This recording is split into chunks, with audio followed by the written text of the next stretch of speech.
Salut tout le monde, j'espère que ça va bien.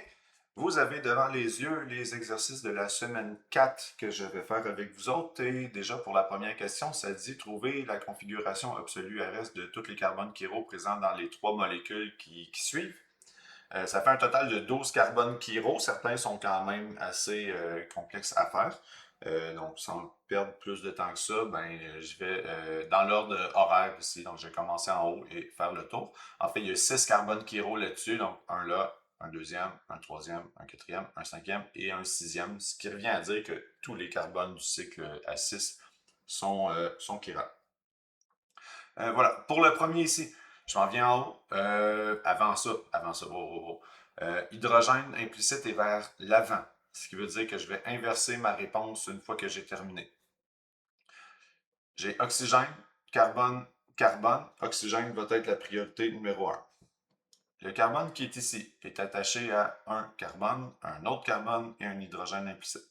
Le carbone à gauche, lui, est attaché à un oxygène, un carbone et un hydrogène implicite. L'oxygène est plus important.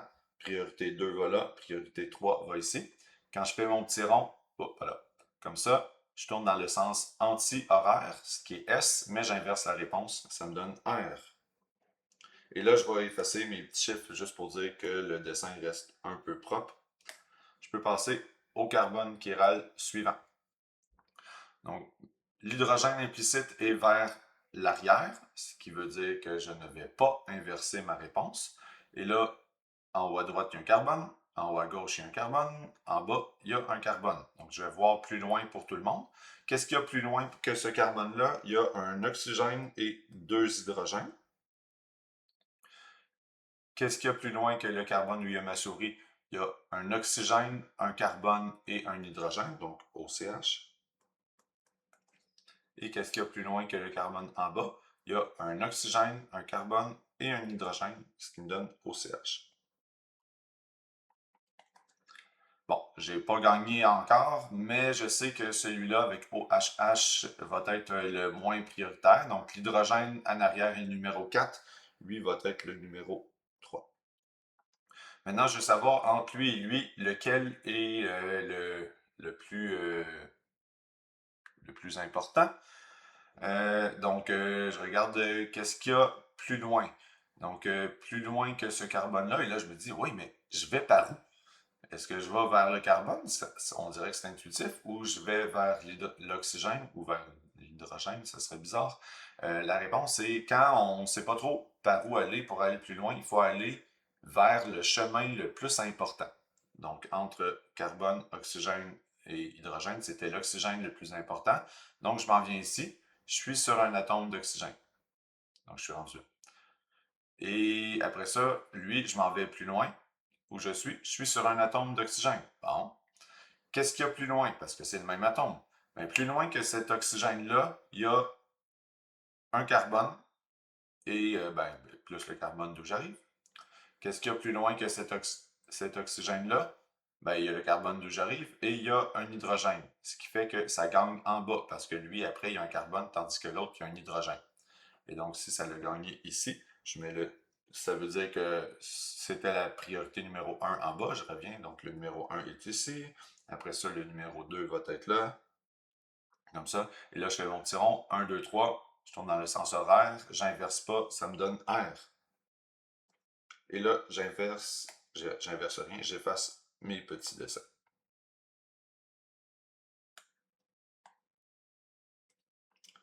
On peut passer au suivant. Donc, je vais faire la configuration de ce carbone-là. Qu'est-ce qu'il y a plus loin? Ben, avant même, l'hydrogène est vers l'arrière, donc je n'inverserai pas la réponse. J'ai un oxygène en bas, un carbone en haut et un carbone à gauche. Donc, l'oxygène vient de gagner la priorité numéro 1.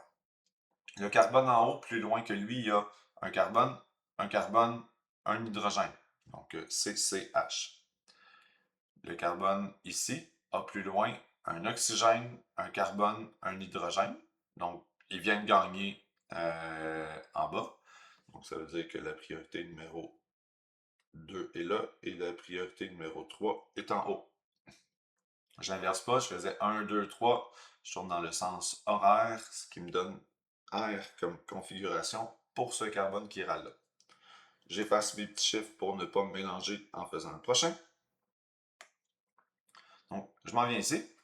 Je veux savoir à l'ouest. Donc, l'hydrogène implicite, c'est vers l'arrière. Je ne vais pas inverser. L'oxygène, carbone, carbone. Oxygène a gagné. Après, ici, j'ai un carbone. Là, j'ai un carbone. Je vais voir plus loin. Qu'est-ce qu'il y a plus loin que là où il y a ma souris? Il y a un oxygène, un carbone et un hydrogène. Donc, OCH. Qu'est-ce qu'il y a plus loin que ce carbone-là ici? Il y a un oxygène, un carbone et un hydrogène. OCH. C'est pareil.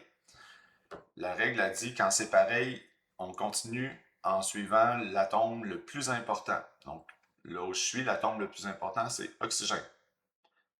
Là où j'étais ici, l'atome le plus important, c'est oxygène. C'est le même. Qu'est-ce qu'il y a plus loin que cet oxygène-là? Il y a un hydrogène. Qu'est-ce qu'il y a plus loin que cet oxygène-là? J'arrive d'ici, donc plus loin, il y a un carbone. Ça l'a gagné du côté de cet oxygène-là. Et là, on était allé plus loin pour lui, donc j'ai la priorité 2 là où il y a ma souris. Je vous rappelle qu'on fait ce carbone chiral là. Et là, ben, ça l'a perdu là, donc par là ici, c'était la priorité 3. Et là, ben, quand je fais mon petit rond, j'ai 1, 2, 3 comme ça. Je tourne dans le sens anti-horaire, qui est S, et je laisse ma réponse comme ça. Donc, ce carbone-là est de configuration S. Et je continue en effaçant mes cochonneries.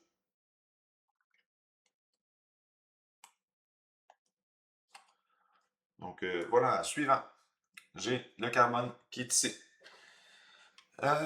J'ai mon hydrogène implicite, il est vers l'avant. Dans ma tête, je me dis, oh, je vais changer ma réponse une fois que j'ai terminé. Après, j'ai un oxygène, un carbone et un carbone, ce qui fait que l'oxygène vient de gagner priorité 1. Après, ce carbone-là, qu'est-ce qu'il y a plus loin? Il y a un oxygène, un carbone, un hydrogène. De plus loin, ici, il y a un oxygène, un carbone, un hydrogène de plus loin. Fait, oh, c'est pareil. Donc, pour ici, je m'en vais dans le chemin le plus important. Pouc, ici. Et là, je me dis, qu'est-ce qu'il y a plus loin que cet oxygène-là? Il y a un hydrogène. Je garde ça en tête. Je m'en viens ici, j'étais là, je m'en vais dans le chemin le plus important, c'était l'oxygène. Qu'est-ce qu'il y a plus loin? Il y a un carbone. Ça l'a gagné en bas. Priorité 1 était là. Ça me donne priorité 2 ici et priorité 3 là. Je tourne dans le sens anti-horaire CS, mais j'inverse la réponse parce que l'hydrogène implicite est vers l'avant. Ça me donne la configuration R pour le carbone qui est là. Et je fais le ménage. On achève. Dernier carbone chiral. J'ai ici l'hydrogène implicite vers l'arrière. Je ne vais pas inverser la réponse. Oxygène, carbone en haut, carbone en bas. C'est oxygène le grand gagnant. Après, le carbone en haut a plus loin que lui un oxygène, un carbone et un hydrogène. Le carbone en bas, plus loin, un oxygène, un carbone, un hydrogène. C'est pareil. Bon, dans les deux cas, il faudrait que j'aille vers l'oxygène et vers l'oxygène, qui va être suivi de hydrogène et de hydrogène. Et là, ben, je ne peux plus aller plus loin, donc je vais revenir pour ensuite continuer vers le prochain carbone suivant. Donc, comment dire, j'ai terminé le chemin de plus haute priorité, donc je vais dans le deuxième chemin de plus haute priorité. Donc, lui, je passe au carbone ici. Et celui en bas, je passe au carbone là. Donc, qu'est-ce qu'il y a plus loin que le carbone en bas? Il y a oxygène, carbone, hydrogène. Et plus haut ici, il y a carbone, carbone, hydrogène. Ça vient de gagner en bas. Donc, j'étais en train de faire lui, ça a gagné dans la branche inférieure, ce qui veut dire que ma priorité 2 est là et que ma priorité 3 est ici. Donc, je tourne 1, 2, 3 dans le sens anti-horaire, ce qui me donne la configuration S. Et avec tout ça, ben, j'ai terminé de toutes les trouver. Je vais juste faire le ménage de mes petits chiffres et laisser les configurations. On peut passer au prochain. Donc, une autre molécule. Juste un petit rappel, quand c'est écrit ME, ça veut dire méthyle, et c'est donc un CH3. C'est simplement une abréviation qu'on a mis en dessinant ces molécules-là pour juste mettre en évidence là, que ça, c'est pas juste un bout de ligne. Et là, même si techniquement un bout de ligne c'est un CH3, on voulait mettre l'emphase sur le fait que non, on n'a pas oublié de dessiner le reste de la molécule, c'est vraiment là que ça l'arrête. Donc on écrit ME pour méthylquinone. qui est le CH3. Bon, je vois là-dedans 3 carbones chiro, un qui est ici, un qui est ici et un là. Donc ici, ce n'est pas un carbone chiral parce qu'il y a 2 fois CH3, donc il n'y a pas 4 groupements différents dessus et les autres ne le sont pas non plus. Je vais commencer par celui-là. J'ai mon hydrogène implicite est vers l'arrière, fait que je ne vais pas inverser la réponse. Après ça, j'ai un carbone à gauche, un carbone à droite, un carbone en bas. Donc, ça me dit, va voir plus loin. Qu'est-ce qu'il y a plus loin que le carbone ici? Il y a hydrogène, hydrogène, hydrogène. Qu'est-ce qu'il y a plus loin que le carbone à gauche? Il y a un carbone et 2 hydrogènes. Donc, carbone et 2 hydrogènes. Et qu'est-ce qu'il y a plus loin que le carbone en bas? Il y a un azote, un carbone et un hydrogène. Donc, il y a NCH. Donc, on peut décider. Ça le gagné en bas. Ensuite, lui va être le numéro 2, lui le numéro 3. Donc, si je fais 1, 2, 3, quand je tourne dans le sens horaire, ce qui veut dire que ce carbone-là est R et je n'inverse pas. Donc, lui est R. Et, même chose, je fais le ménage de mes cochons. Je m'en vais au suivant, juste en dessous ici. J'ai mon hydrogène implicite qui est vers l'avant. Fait que dans ma tête, je me dis, oh, j'ai inversé la réponse quand j'ai terminé. Après ça, j'ai un azote, un carbone et un carbone. Ce qui veut dire que l'azote vient de gagner la priorité numéro 1. Et là, entre les deux carbones, je vais voir plus loin. Qu'est-ce qu'il y a plus loin que le carbone où il y a ma souris? Ben, il y a un carbone et un hydrogène. Donc, CH. Et qu'est-ce qu'il y a plus loin que le carbone ici? Ben, il y a un carbone et 2 hydrogènes. Donc, CHH, ça l'a gagné en haut. Le numéro 1 est là. Donc, si ça gagne en haut, ça va être le numéro 2. Puis lui est le numéro 3. Quand je fais mon petit rond, je fais 1, 2, 3 dans le sens horaire, ce qui est R, mais j'inverse ma réponse, ce qui me donne une configuration de S pour le carbone chiral là. Je fais le ménage. Et il m'en reste seulement un qui est le carbone chiral qui est ici. Donc, même chose. J'ai mon hydrogène implicite vers l'avant, ce qui veut dire que je vais juste inverser la réponse une fois terminé. Après, j'ai un azote, un carbone et un carbone, ce qui fait que l'azote gagne. Et entre les deux carbones, je dois aller voir plus loin. Qu'est-ce qu'il y a plus loin que le carbone où il y a ma souris? Il y a un carbone 2 fois, un carbone 3 fois. Donc, C. Et par en haut, qu'est-ce qu'il y a plus loin que ce carbone-là? Ben, il y a un carbone et 2 hydrogènes, donc CH. Ça l'a gagné en bas. Numéro 1 était l'azote, donc ici va être le numéro 2. En haut va être le numéro 3. Et là, quand je fais mon petit rond autour de ce carbone chiral-là, j'ai 1, 2, 3, ça me donne R, mais j'inverse la réponse parce que l'hydrogène implicite est vers l'avant. Ça me donne la configuration S. Et avec tout ça, je fais mon ménage et j'ai fini de trouver tous les carbones chiro de cette molécule-là. Ce qui fait que je passe à l'autre. Donc, grosse molécule. De même. Bon, il y a une longue chaîne, mais il n'y a aucun carbone chiral là-dessus. Les 3 carbones chiro qu'on retrouve dans la molécule, c'est celui avec l'alcool, le méthyle, CH3, je vous rappelle, et la chaîne qu'il y a. Donc, je vais commencer par l'oxygène, parce que pourquoi pas. Même chose, hydrogène implicite, c'est vers l'avant, je vais inverser ma réponse. Oxygène versus carbone versus carbone. Donc, oxygène, c'est la priorité numéro 1. Après ça, le carbone qu'il y a là, qu'est-ce qu'il y a plus loin? Il y a un carbone et 2 hydrogènes, donc CHH. Et qu'est-ce qu'il y a plus loin que le carbone en bas? Il y a un azote, un carbone et un hydrogène, donc NCH. Ça l'a gagné en bas.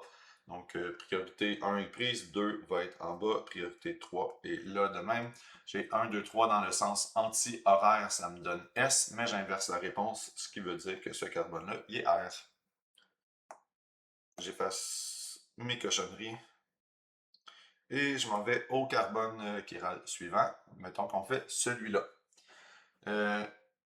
J'ai l'hydrogène implicite vers l'avant. Dans ma tête, je me dis, oh, je vais inverser une fois terminé. J'ai un azote, un carbone et un carbone. L'azote va être la priorité numéro 1. Après ça, entre le carbone ici et l'autre, je vais voir plus loin. Qu'est-ce qu'il y a plus loin que le CH3? Ben, il y a 3 hydrogènes, H. Et ça, c'était pour lui. Par en haut, qu'est-ce qu'il y a plus loin? Il y a oxygène, carbone, hydrogène. Donc, OCH. Donc, oxygène gagne sur hydrogène.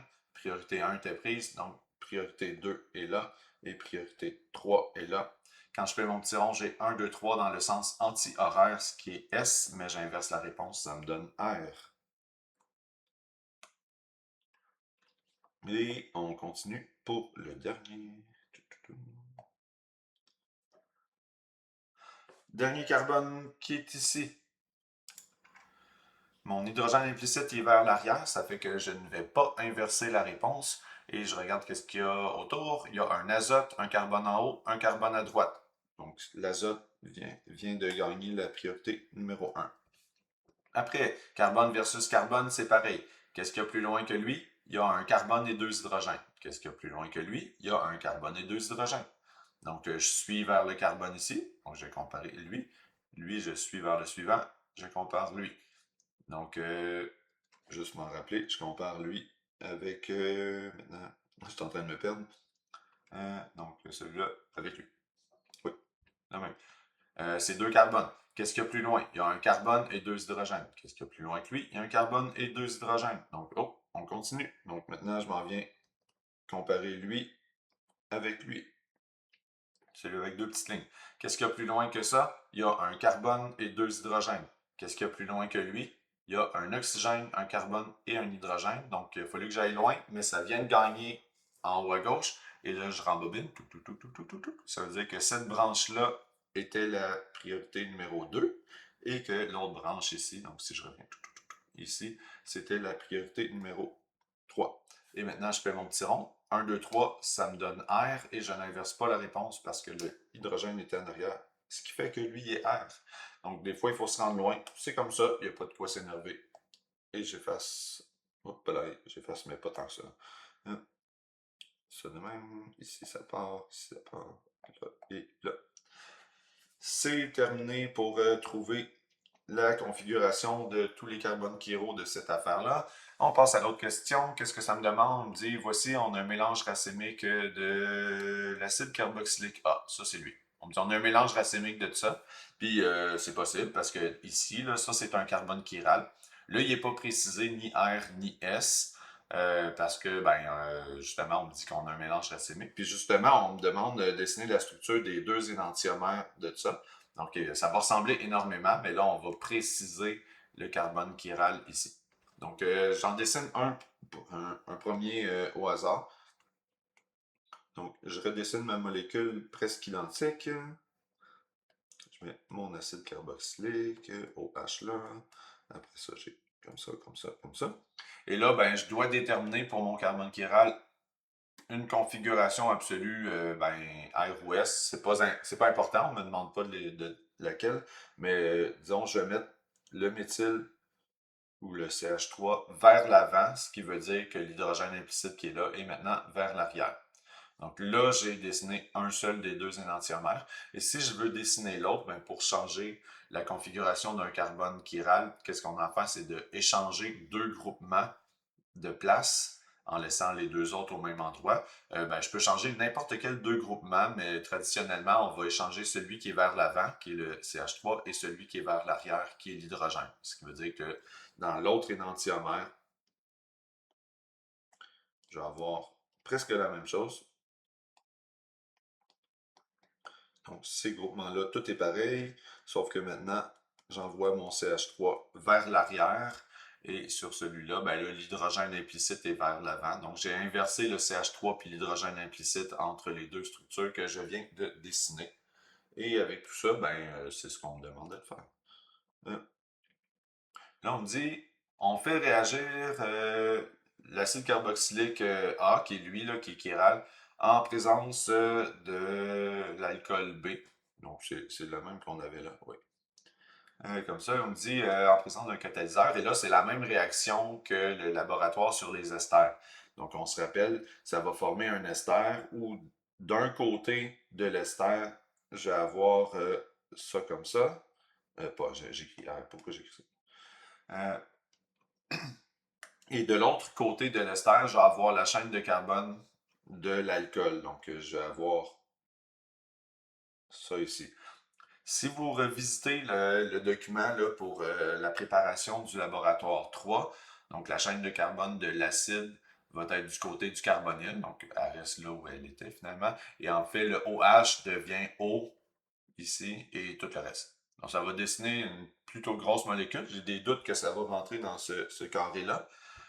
Et là, ben, on a un mélange racémique. Et c'est toute la beauté de la chose. Cet alcool-là, c'est un énantiomère pur. On pourrait trouver son RS même si c'est pas demandé, mais ici, mélange racémique, c'est en fait deux molécules. C'est les deux molécules qu'on a dessinées plus haut. Donc, cet énantiomère-là va réagir avec l'énantiomère pur de l'alcool. L'autre énantiomère du mélange racémique va réagir avec l'énantiomère pur de l'alcool pour me donner un produit différent, mais qui ressemble beaucoup. On dessine ça en essayant de faire rentrer le tout dans la boîte. Donc, je vais le dessiner en commençant par ici. Donc, on s'en vient tout petit. Comme ça. Là, je dessine le premier énantiomère. Donc, celui qui a le méthyle vers l'avant. Comme ça. Et après, on continue. Tout, quand même. OK, là, je suis rendu à l'oxygène qui est ici, mais là, c'est rendu cet oxygène-là. Là, j'ai CH2, CH2. Donc, j'ai CH2, CH2. Le prochain, c'est là où il y a le carbone chiral qui est ici. Et là, j'ai comme, oh, je vais-tu le dessiner par en avant ou par en arrière? Tu sais, j'ai changé, là, je m'en vais vers la droite, alors que là, j'allais vers la gauche. Là, il est par en bas, tandis que là, il va être par en haut. C'est risqué. Je vais le faire comme de même. Juste un instant, comme ça. Et terminer la molécule. Mais là, je ne sais pas s'il doit être par en avant ou par en arrière. Donc, je vais juste venir faire rapidement un RS ici pour pouvoir dessiner la même configuration absolue là. Donc, c'est la meilleure façon de faire quand on n'est pas sûr. Une fois qu'il est fait là, ben, au moins sur le prochain, ça va se ressembler. Donc là, je le fais rapidement. Hydrogène vers l'arrière, carbone, carbone, carbone. Donc, je vais voir plus loin. Plus loin que le carbone à gauche, j'ai carbone, hydrogène, hydrogène. Plus loin que lui, j'ai carbone, hydrogène, hydrogène. Plus loin en bas, j'ai carbone, carbone, hydrogène. Ce qui fait que là, ça gagne. Je vais voir plus loin que lui. Je suis rendu à ce carbone-là. Je vais voir plus loin que lui. Je suis à ce carbone-là. Plus loin que celui où il y a ma souris, il y a un oxygène. De l'autre côté, il y a 3 hydrogènes. Ça me donne numéro 2 et numéro 3. Je fais 1, 2, 3, sens anti-horaire. Le carbone-là est R. Et comme il ne change pas, je veux qu'une fois dans mon produit de réaction, il soit encore R. Donc là, je vais avoir la priorité numéro 1 va être là, la priorité numéro 2 est ici, la priorité numéro 3 va être là. Si je mettais mon Y par en avant, je tournerais dans le sens comme ça, et là, j'aurais S. C'est pas correct, donc je vais mettre mon Y par en arrière pour avoir l'hydrogène implicite vers l'avant et inverser, puis obtenir R. Et ça me donne ça, comme ça. Lui est R. Et lui est R, comme ça. Je vais juste écrire mes choses de même. Donc, quand il y a un carbone chiral, il ne peut pas changer de configuration. Faites attention, des fois, le dessin, c'est très mélangeant. Mais bon, au moins celui-là est fait, l'autre, ça va aller mieux parce que je vais prendre l'autre énantiomère du mélange racémique avec exactement la même molécule qui est dessinée là. Et ça va faire pareil que ce dessin-là, mais là, le CH3 qui est ici va être par en arrière parce que c'est ce que j'avais dessiné comme autre énantiomère plus tôt.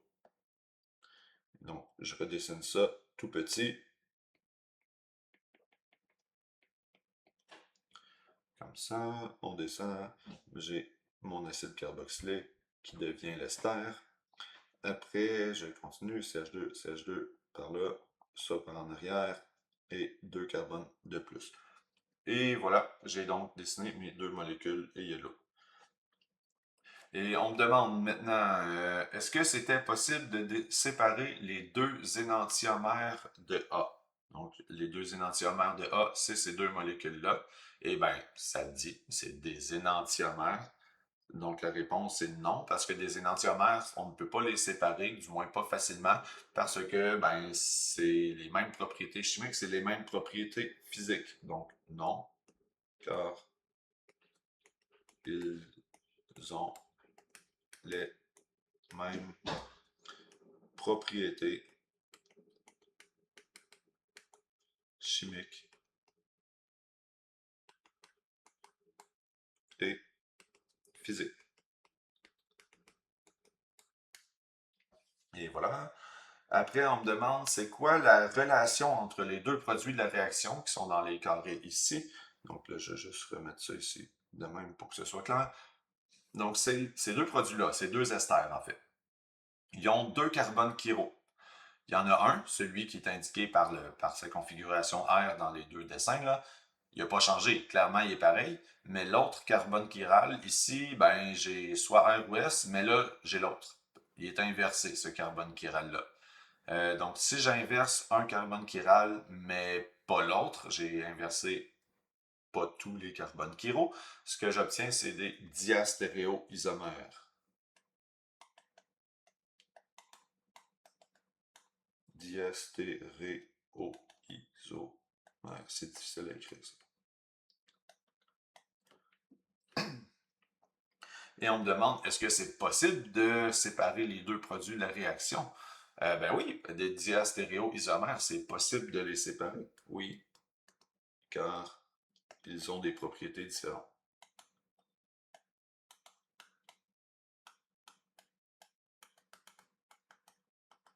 Et c'est des propriétés chimiques et physiques.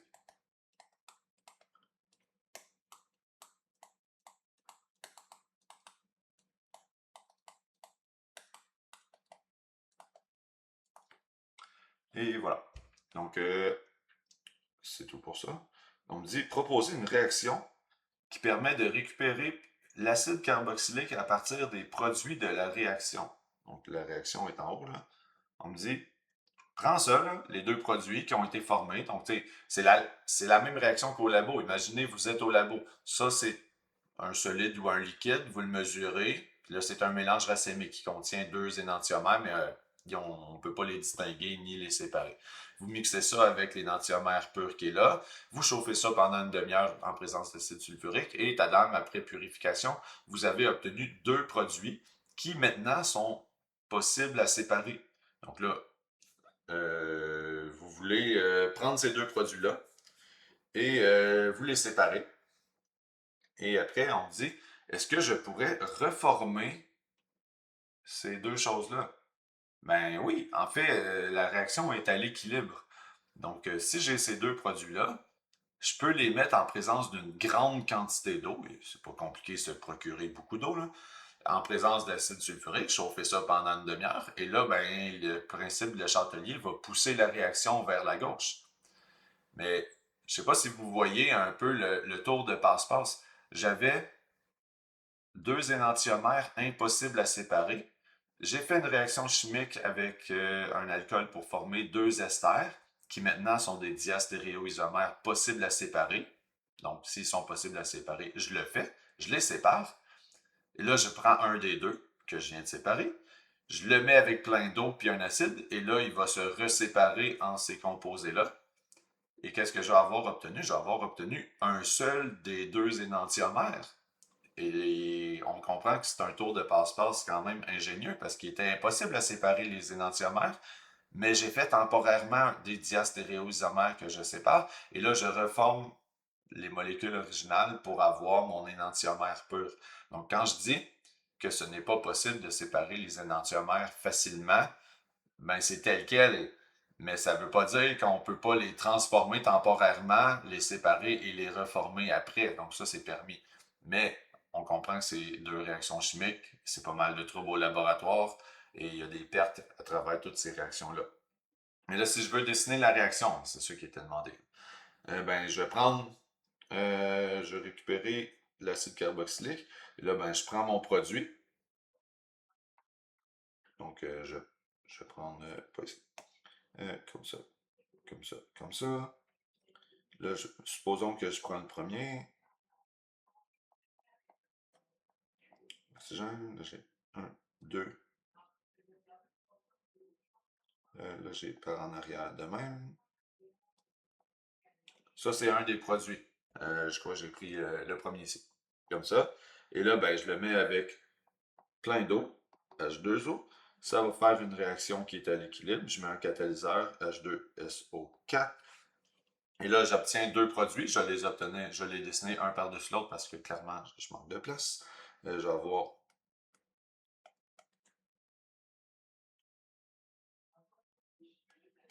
ça comme ça. Et là, mon acide carboxylique est reformé. Plus mon alcool qui va être reformé. Donc, OH.